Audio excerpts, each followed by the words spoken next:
Jadi kali ini kita akan membicarakan soal matematika. Gue nggak tahu kalian kuliah di jurusan apa, tapi setahu gue banyak jurusan yang kita pilih itu tidak berurusan banyak dengan matematika. Ya paling dipakai cuma hitung-hitung uang atau mungkin hitung-hitung barang gitu ya.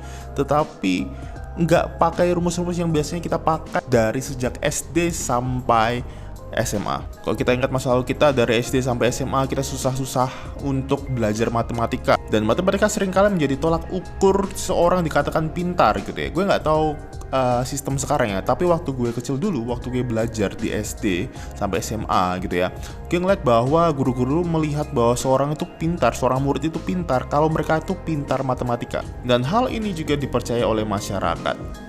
Tapi kalau kita mau teliti, memang banyak jenis kecerdasan yang dimiliki oleh manusia, bukan hanya soal matematika saja. Tapi terlepas dari itu, pernah nggak kalian berpikir, sekarang gue ini kuliah di jurusan hukum, ataupun kalian sekarang tuh bekerja di jurusan desain gitu ya. Terus kalian ngapain susah payah dulu tuh belajar matematika?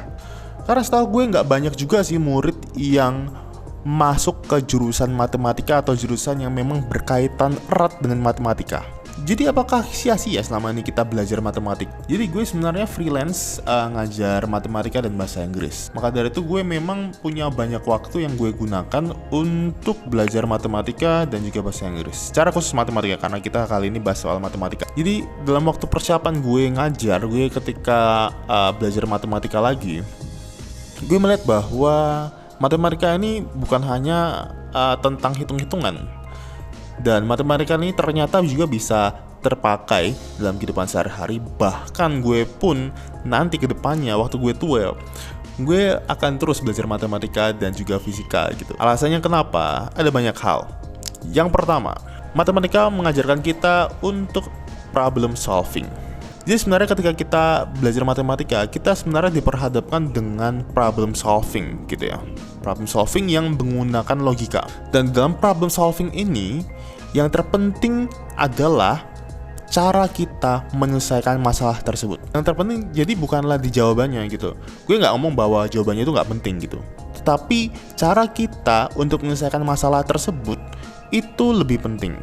Karena mau serumit apapun angka yang diberikan, angka di dalam masalah tersebut, tapi kalau kita tahu cara berpikirnya, cara mengerjakannya, kita tahu rumusnya gitu ya, kita akan bisa menyelesaikan masalah tersebut. Ini juga yang gue pegang sih dari kata-kata Socrates, bahwa ketika kita berpikir, yang paling penting bukanlah di kesimpulannya, tetapi di dalam proses kita berpikir. Karena ketika kita punya proses berpikir yang benar, mau seperti apapun masalahnya, mau seperti apapun teka-tekinya gitu ya, kita tetap bisa menyelesaikan masalahnya.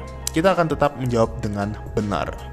Dan hal tersebut dipakai dalam kehidupan kita sehari-hari. Yang kedua adalah ketelitian. Kalau kita belajar matematika, seringkali kita bertemu dengan soal-soal yang tricky gitu ya.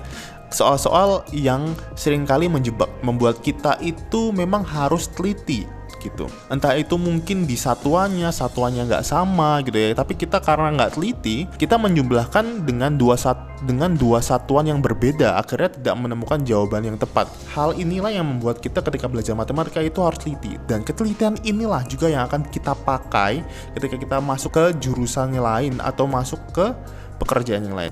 Yang ketiga, berpikir logis dan sistematis.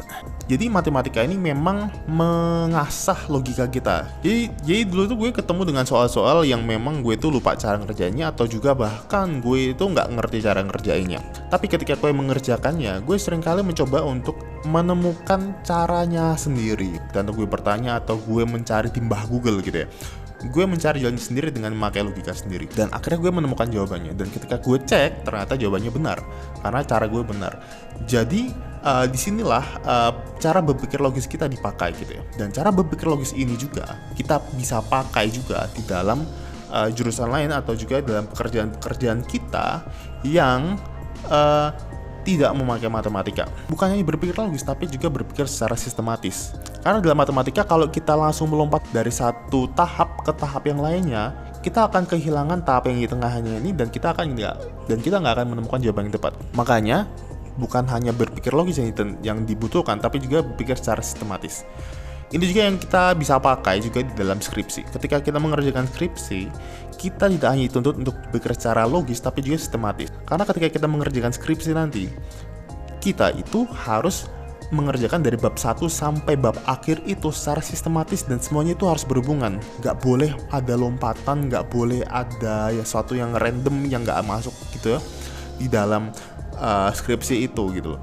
Jadi memang dalam hal ini unsur dalam matematika untuk menuntut kita untuk berpikir secara sistematis juga dapat kita pakai dalam pekerjaan kita, secara khusus juga ketika kita kuliah nanti dalam mengerjakan skripsi kita. Yang keempat, kita juga belajar untuk kreatif. Mungkin kita berpikir untuk menyelesaikan sebuah soal dalam matematika itu hanya butuh satu cara, yang cara itu diajarkan oleh guru kita untuk menyelesaikannya. Gue melihat bahwa masalah-masalah dalam matematika, dalam soal matematika itu ada soal-soal yang memang kita bisa kerjakan dengan cara yang berbeda, secara kreatif. Jadi nggak harus ortodoks satu cara aja. Kalau logika kita sudah terlatih, kita bisa melihat dari sisi yang lain untuk mengerjakan matematika.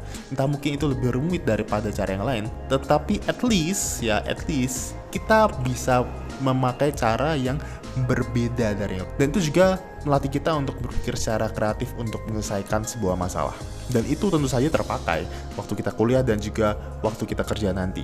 Dan terakhir juga gue melihat matematika juga dapat mengasah ketajaman otak kita untuk mencegah penyakit-penyakit otak gitu ya, yang kita tahu yang bisa terjadi waktu kita tua nanti. Matematika ini bisa mengasah ketajaman pikiran kita gitu ya. Jadi walaupun kita sudah tua nanti, otak kita itu tetap tajam, kita tetap bisa mengingat, kita juga bisa berpikir secara logis gitu ya. Karena apa? Karena otak kita itu terus dilatih menggunakan matematika. Makanya gue tadi bilang kan, kalau gue ini akan tetap belajar matematika ataupun fisika gitu ya. Karena itu juga melatih otak gue supaya otak gue ini tetap tajam. Yaitu beberapa hal yang gue dapatkan dalam proses gue belajar matematika, bahwa matematika ini walaupun angka-angkanya, rumus-rumusnya kita nggak banyak pakai dalam kehidupan nyata, dalam pekerjaan kita atau kuliah kita nanti yang berbeda dengan jurusan matematika, tetapi ada konsep-konsep dalam matematika yang bisa kita pakai dalam kehidupan sehari-hari maupun dalam pekerjaan kita. Kalau kalian suka dengan video ini, silahkan klik like dan jangan lupa share supaya bisa ditonton teman-teman yang lain. Kalau kalian belum subscribe, silahkan klik subscribe dan aktifkan notifikasinya supaya kalian dapat memberitahuan setiap ada video baru yang gue upload. Thanks for watching, see you on the next video.